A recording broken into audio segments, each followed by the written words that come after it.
This is everything you need to know about Procreate Dreams and my process so far. Now, when you first open up the app, you'll see the theatre. If you've never used it before, you'll just have the example projects, but this is where your future animations will live. In the side panel on the left, you can see if you have projects saved to different locations, and on the top right, you can select one or more projects and move them to folders, delete, or duplicate them. Clicking the plus will let you create a new movie, and scrolling up or down will show you different presets for size.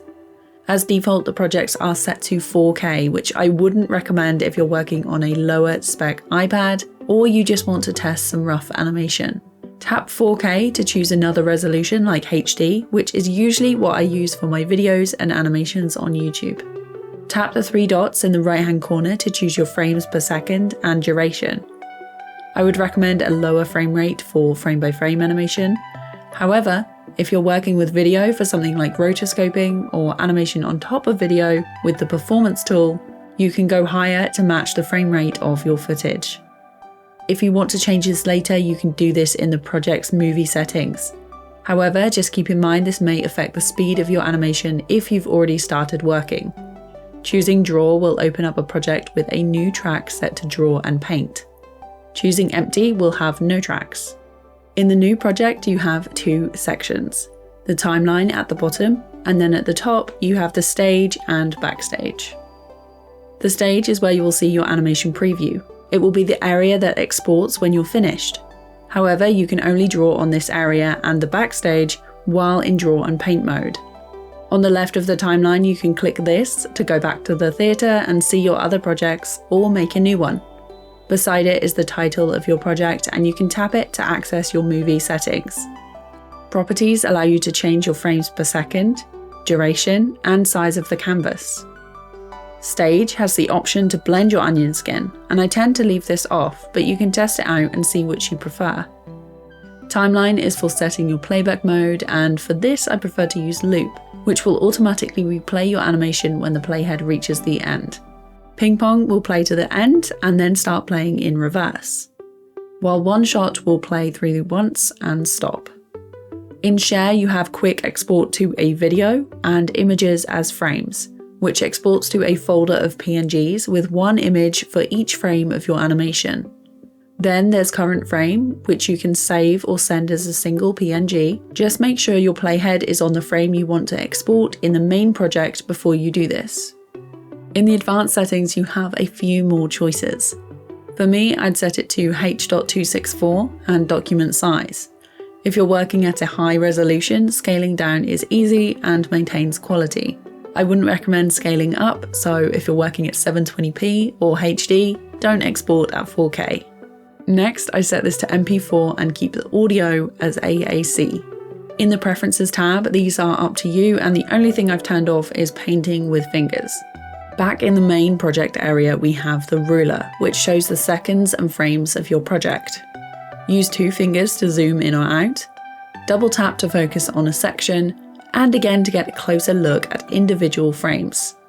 Beneath the ruler is where your tracks will be. These will show any frame-by-frame animations, imported photos, videos, or audio. To move a drawing, you can tap it on the screen to bring up the selection box, and place your finger or pencil in the center to drag and move it to a new spot. Drag any of the points at the edges to expand it, and place a finger on the canvas if you want to activate snapping. Tap any of the points to bring up the grey rotation option and click and drag that till you find the position you want. If the object doesn't rotate in a way you expect, you can click these 3 dots here and change the anchor point and try again. If you have multiple objects and want to reorder these in the timeline, just click and drag them above or beneath the other. If you duplicate something, it will appear on the same track beside it, but you can drag it up or down to its own new track. Above the ruler on the right, you can play and pause your animation. If you zoom in to the area on your timeline you want to focus on, playback will only show that section. Zoom out to see and play more of your project. Beside the play button is Perform mode, which when selected will change to a square and show ready in the top left-hand corner of the stage. When you drag or rotate different elements on the stage, it will change to action. and the playhead will move across to record the movement. You can change the type of movement or effect by tapping on the playhead and selecting different options from the Move or Filter tabs. Because these effects within Dreams are non-destructive and are not baked into the tracks once you're finished, you're able to move back to the start and rewrite the movement or effect if you're not happy with it the first time. Lifting your finger or pencil at any time from the stage will stop the playhead in the timeline. Keys that have been made will appear in the keyframe tracks beneath, which you can delete, move, and adjust by expanding, or even deleting the keyframe track altogether with a tap and hold. If you've created a looping animation like this, have it last for the entire animation, and use Perform to move it across the canvas, you'll need to group these frames and duplicate them right to the end. Group that, and then use Perform on that group. If you try to perform without grouping them first, it will only apply to this section, and not give you the look you want. When you're done, tap the Stop button to stop performing. Next to Perform is Timeline Edit. Here you can select tracks by drawing over them, and draw again to deselect them. You can group multiple tracks with a tap and hold to keep things organised. Other options like Cut, Copy, Duplicate, Paste, Renaming, changing the colour with a highlight, or adding a blend mode or mask are all available here. Tapping the playhead on a selected track will reveal options to move, add filters, and split your tracks. You can also select multiple frames and retime them by holding down a finger on the edge of a frame and then another on the canvas to stretch out the selection. If this doesn't work, try zooming in a little bit more. This squiggle is for draw and paint mode and will bring up your brush, smudge, eraser, layer, and colour options in the top right. Tap any of these to bring up the menus.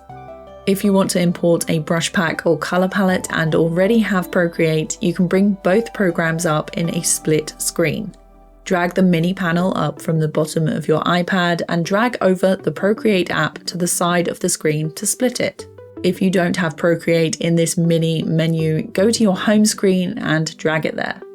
Now you can find your brush pack or palette in Procreate and drag and drop it into the Dreams stage, where it will import and be visible at the bottom of the brush or colour palette menu. Change the size and opacity of your brush here on the left, and click and drag to the side and then up and down to change your brush with more precision. To start animating with the Flipbook, make sure you're in Draw and Paint mode, and drag this grey line upwards to hide the timeline and place the Flipbook where you like. Tap on your first frame and then the plus to add a new frame.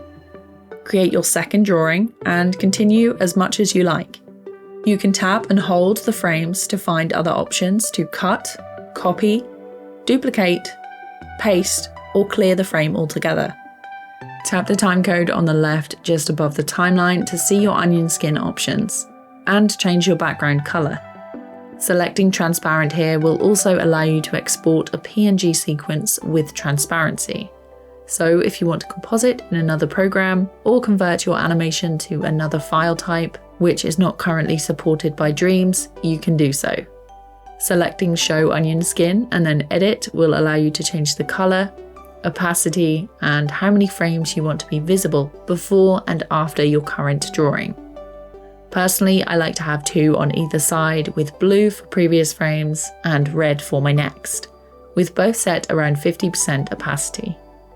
To return to the timeline, either drag the Flipbook back to the bottom of the screen quickly, or tap the X to close the Flipbook. Back in the timeline, you can click the plus icon to add a new track and create another frame-by-frame animation here. You can also add photos and videos as tracks. Videos will import with sound if they have any. To import a video from your camera roll without sound, bring it up on your Photos app, tap Edit at the top, and then mute the speaker icon before saving and returning to Dreams. You can add in text tracks and import your own fonts. And if you have a sound you want to work with, you can select Files and find where you've saved it on your iPad. If you have a video but only want the audio from it, you can add it to the timeline and then in Edit mode, tap the playhead, go to Filters, Opacity, and lower it to 0%. If you've created a character or background in Procreate, you can drag and drop the file into the stage, and it will import as a new track. Tap and hold to convert layers to tracks. This way, if you want to use performance mode or any of the move tools or filters within the playheads menu, you can apply these to the individual elements instead. Now, some important gestures to remember in Procreate Dreams are to use 2 fingers to pan across the timeline or stage, use a 2-finger pinch to zoom in, out, or rotate the stage. You can use a fast pinching motion to fit the stage or timeline to the screen. Use a 2-finger tap to undo. Use a 2-finger tap and hold to activate rapid undo, which will stop when you lift your fingers. You can use a 3-finger tap to redo, and a 3-finger tap and hold, which will again activate rapid redo and will stop when you lift your fingers. If you flick the playhead to the left, it will instantly play your animation. You can trim tracks by clicking and holding and then dragging the edge left or right along the timeline. You can place another finger on the screen to enable content push-pull, which will let you adjust the frame while keeping the rest of your frames on the same track in the same relative position.